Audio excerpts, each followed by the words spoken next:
السلام علیکم، کیسے ہیں آپ سب؟ امید ہے کہ سب ٹھیک ہوں گے اور اپنی فیملیز کے ساتھ سیف ہوں گے۔ الحمدللہ میں بھی بالکل ٹھیک ہوں۔ آپ سب کی دعا اور سپورٹ کا بہت بہت شکریہ۔ عنبر کی گود بھرائی کے دوران ہوئے بہت بڑے بڑے انکشافات، بڑے بڑے ڈرامے آج دیکھنے کو ملے، بڑی بڑی شخصیات کے پول کھلے، کون جلا کون سڑا، کس کی زبان بہکی، جس کی زبان لڑکھڑائی تھر تھرائی، کس کو الفاظ نہیں مل رہے تھے کہ بھئی کیا دعائیں دیں۔ اور اس میں اذان بھی ہو رہی تھی، مجھے جیسے میں نے کچھ اس طرح کی آوازیں سنی، اس کی اذان کی کا احترام نہیں کیا گیا، اس پہ بھی بات کریں گے۔ اور اس کے بعد بات کریں گے کہ آج شابانہ جی کی ساس نے اپنا شجرہ نسب بھی بیان کر دیا اور بتا دیا، دکھا دیا کہ محترمہ کا کس خاندان سے، اعلیٰ خاندان سے تعلق ہے، ٹھیک ہے جی۔ اور کتنا ذوق رکھتی ہیں، کتنی ذوق والی خاتون ہیں، کتنے شوق والی خاتون ہیں، اور ان کو گانے باجے سے کتنا لگاؤ ہے۔ تو جی چن ہی لیا نا شبو میڈم نے، اپنے جیسے لوگ چن ہی لیے۔ لیکن میں کہتی ہوں کہ صحیح غوثیہ نے شبانہ کو جوتے کی نوک پہ رکھا ہوا ہے، صحیح ایسی یہ عورت ان کو ٹکری ہے نا، میں کہتی ہوں کہ بس کیا ہی بتاؤں۔ تو یہ آج جی بات ہوگی، سارے ٹاپکس میں نے آپ کو بتا دی ہیں۔ ویڈیو کو آپ نے اسکپ نہیں کرنا، چینل کو سبسکرائب کرنا ہے، ویڈیو کو لائک اور شیئر کرنا ہے۔ تو جی گود بھرائی ہو یا کوئی بھی ویڈیو ہو، اس میں انسان جب اپنی پرسنل لائف شیئر کرتا ہے تو کچھ نہ کچھ ایسی چیزیں بھی اس میں ایڈ ہو جاتی ہیں، چاہتے نہ چاہتے، جو آپ نہ بھی چاہتے ہوں تو وہ چیزیں اس میں ایڈ ہو جاتی ہیں، اور کیمرے کی آنکھ سے کوئی بچ نہیں پاتا، اور نہ ہی ریاکشن والوں سے۔ تو آج بھی گود بھرائی کے دوران بڑی بڑی جو چیزیں ہیں ایکسپوز ہوئی ہیں، اس سے بات کر رہی ہوں۔ میں سب سے پہلے بات کروں گی کہ مجھے ایسا لگا کہ ویڈیو کے دوران اذان ہو رہی تھی، لیکن یہ عورتیں، اگر میں غلط ہوں تو مجھے ضرور بتائیے گا، کہ مجھے ایسا محسوس ہوا کہ جیسے اذان ہو رہی ہے، دور سے کہیں سے آواز آ رہی تھی اذان کی، لیکن یہ عورتیں جو ہیں چپڑ چپڑ چپڑ چپڑ بول رہی تھی۔ جو کوئی ویڈیو نہیں ہوتی ایسی جس میں یہ جائے نماز پہ کھڑے ہو کر نہ دکھائیں، نماز پڑھتی ہوئی نہ دکھائیں، لیکن ان کے حالات آپ دیکھ لیں۔ اور محترمہ عنبر جی فرماتی ہیں کہ یہ ایسی رسم ہے جس کا کوئی نقصان بھی نہیں ہے، کوئی فائدہ بھی نہیں ہے۔ تو بھیا جب کوئی نقصان بھی نہیں ہے تو کوئی فائدہ بھی نہیں ہے، تو پھر کرنے کی کیا ضرورت تھی یہ رسم؟ اگر فقط تمہیں دعائیں ہی چاہیے تھی تو یہ جو تمہاری کنڈیشن ہے، اس میں تو دعائیں تم لوگ پھر کوئی نیک کام کر کے لے لو نا، ایسا کام کر کے تم دعا کیوں لے رہی ہو؟ ٹھیک ہے، جو مطلب دعا تمہیں ویسے تمہاری ماں نہیں دیتی، گود بھرائی کر کے صحیح دعائیں تجھے ملنی تھی، ہے کہ بھئی گود میں وہ رکھ دیے جائلوں کی طرح، وہ جیسے مندر بنا کے اس کے آگے لوگ رکھتے ہیں۔ اور یہاں ویتنام میں لوگ جو ہے نا صبح صبح اپنے آفس میں انہوں نے ایک مندر بنایا ہوتا ہے، میں آپ کو بتاؤں، چھوٹے چھوٹے لوگوں نے نا ہر آفس میں ایک مندر بنائے ہوتے ہیں، اور وہ صبح صبح آ کے اس کے سامنے کھانے پینے کی چیزیں رکھتے ہیں، اور ان کا یہ عقیدہ ہے کہ یہ جو بت ہے نا، یہ ان کے آگے کھانے پینے رکھیں گے تو ہمارے کاروبار میں برکت ہوگی۔ تو یہ اپنی طرف، لیکن الحمدللہ ہم کیونکہ مسلمان ہیں تو ہمارا تو یہ عقیدہ کہ ہم جتنا اللہ کی راہ میں خرچ کریں گے اتنا جو ہے وہ ہمیں فائدہ ہوگا، اور اتنا اللہ تعالیٰ ہمیں اور نوازے گا۔ لیکن یہ اب آپ بتائیں، بظاہر تو ان چیزوں کا بھی کوئی نقصان نہیں ہے، کوئی فائدہ نہیں ہے، لیکن ایک چیز ہے جس کو اللہ تعالیٰ نے ہمیں منع فرمایا، تو وہ ہم تو نہیں کریں گے نا، ہم تھوڑی کسی کے بتوں کے آگے جا کے کھانے پینے کی چیزیں رکھیں گے۔ تو اسی طرح مجھے نہیں سمجھ آئی کہ یہ جھولی میں جو فروٹس رکھے گئے ہیں یا چیزیں رکھی گئی ہیں، اس کا ہمارے ساتھ کیا تعلق ہے؟ اور وہ کوئی بھی کام ایسا جو کرے، مطلب کہ غیر مسلم کے ساتھ جو مشابت رکھتا ہو، وہ کام اس سے گریز کرنا چاہیے، وہ نہیں کرنا چاہیے۔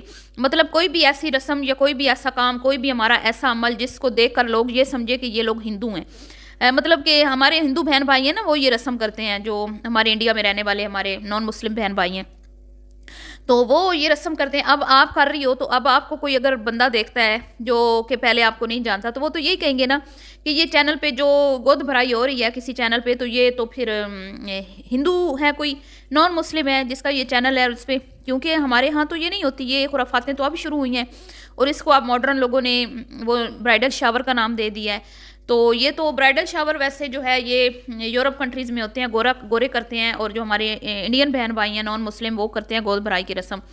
تو ایسا کام نہیں کرنا چاہیے جس کو دیکھ کے لگے کسی کو کہ بھئی یہ نان مسلم ہے۔ بہرحال جی ان کی اپنی مرضی، انہوں نے تو وہ کرنا ہے جو ان کا دل چاہے گا۔ انہوں نے ویڈیو بنانی ہوتی ہے، ایک تیر سے چار شکار یہ کرتی ہیں، چار ویڈیوز بناتی ہیں۔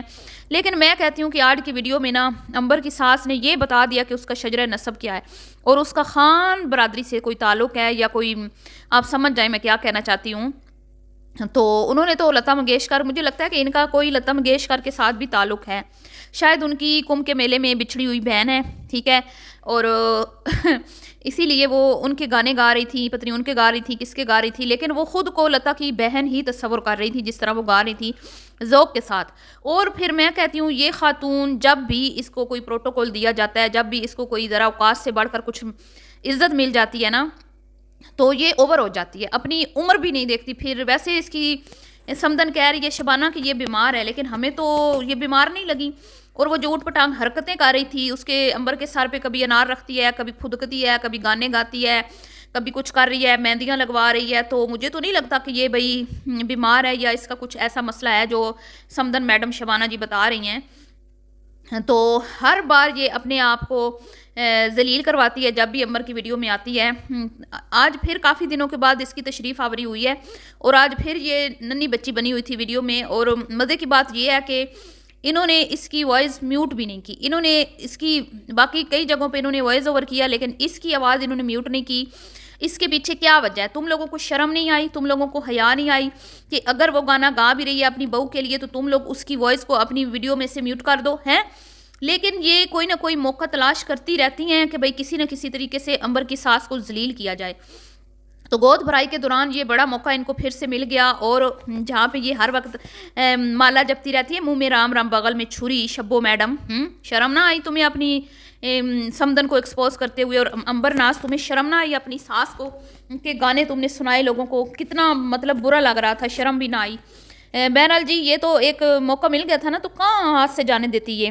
دوسری طرف بات کرتے ہیں جی زہر کی پوریا، جس کا بیچاری کا بس نہیں چل رہا تھا کہ پہلے تو اپنے بچوں کو بلا لے. جو چائے ویسے تو بیچاریوں کو چائے پہ ٹرخا دیا اس نے، کھانا وانا کوئی نہیں دیا، اور کھانا گھر سے ٹھوس کے اس نے کہا تھا آنا ادھر کوئی کھانا شانا تمہیں نہیں ملنا، اور رات کا بنا کے آنا، ادھر کھانے وانے کی امید نہ رکھنا. اور چائے دی تو اس پہ بھی زہر کی پوریا کا دل کر رہا تھا کہ بچے بھی آ ہی جاتے. تو بہرحال جی جھوٹا بھرم بناتے ہوئے شبو نے فرمایا، ارشاد فرمایا کہ بھئی کھانے کے لیے کہا تھا، کھانا تو بی بی بنایا ہی نہیں انہوں نے، تو کیوں جھوٹ بول رہی ہے؟ تمہاری تو پہلے آپس میں کمٹمنٹ ہوئی ہوئی تھی کہ کھانے وانے کا کوئی سین نہیں ہے، آنا ہے ٹھیک ہے ٹوکرا لے کے اور جھولی میں رکھنی ہے چیزیں اور یہاں سے چلتے بننا ہے. تو پھر جان بوجھ کر جھوٹ بولنے کی، بھرم بنانے کی بی بی کیا ضرورت تھی؟ اگر کھانا بنا ہوا ہوتا، کھانا تیار ہوتا، ان کو پتا تھا کہ بھئی آج انہوں نے آنا ہے گود بھرائی کے لیے، تو کھانا تو آلریڈی تیار ہونا چاہیے تھا نا. لیکن تم لوگوں کو تو انہوں نے کیا کہتے ہیں کہ وہ صرف چائے اور وہ کیا آگے بسکٹ رکھے ہوئے تھے اس پہ ٹرخا دیا، تو ساتھ میں پتہ نہیں وہ چاٹ تھی، چنے تھے، کیا تھا. لیکن محترمہ ارشاد فرماتی ہیں کھانے کے لیے تو میں نے کہا کھانا ہم بنا کے آئے ہیں. تو بی بی تمہیں پہلے اپنی بیٹی کے گھر سے کب کوئی ڈھنگ کی چج کی چیز ملی ہے کھانے کے لیے؟ اب زہر کی پوریا کی بات کر رہی تھی جی. زہر کی پوریا ایسے جلی بھنی کھڑی تھی، منہ پہ مسکراہٹ اور دل کے اندر تو پتہ نہیں بیچاری کے کیا بھانبڑ بلے ہوئے تھے. اور جیسے ہی دعا دینے کا ٹائم آیا تو بیچاری کی زبان لڑکھڑا گئی، زبان ساتھ نہیں دے رہی تھی. محترمہ کو سمجھ نہیں آ رہا تھا کہ بھئی میں بولوں تو بولوں کیا. تو بڑی مشکلوں سے الفاظ نکال پائی، نیک صالحہ اولاد دے ہیں، کیونکہ پتہ ہے نا اس کو بیٹا ہونا ہے. تو پھر آپ کو پتہ ہے بیٹا، اس کی تو خواہش تھی میرا بیٹا ہو. اور پھر امبر نے خوب پچھلی ویڈیو میں اس کو ذلیل بھی کیا کہ لوگ جو ہے وہ بلو کی شاپنگ کر لیتے ہیں اور ہو جاتی ہیں بیبی گرل، بیبی بوائے کی شاپنگ ہو جاتی ہے. تو ہے وہ کس کو سنا رہی تھی؟ اسی کو سنا رہی تھی. تو اس کو تو اسی لیے تو یہ ابھی کہہ رہی ہے نا کہ میرا ہوگا تو مجھے یقین آئے گا، لوگوں کو بتاتے ہیں تو ہو کچھ اور جاتا ہے. تو دراصل گڑیا کو بھی ڈاکٹرز نے بیٹا ہی بتایا ہوا تھا، میں آپ کو بتاتی ہوں، لیکن اس کی ہو گئی بیٹی. انہوں نے ایویں ہی بلو شاپنگ نہیں کی تھی. ایویں کوئی بیوقوف نہیں ہوتا کہ بلو شاپنگ کر لے، کہ پنک نہیں لیتے، پنک پھر کام نہیں آئیں گے اگر بیبی بوائے ہو گیا تو.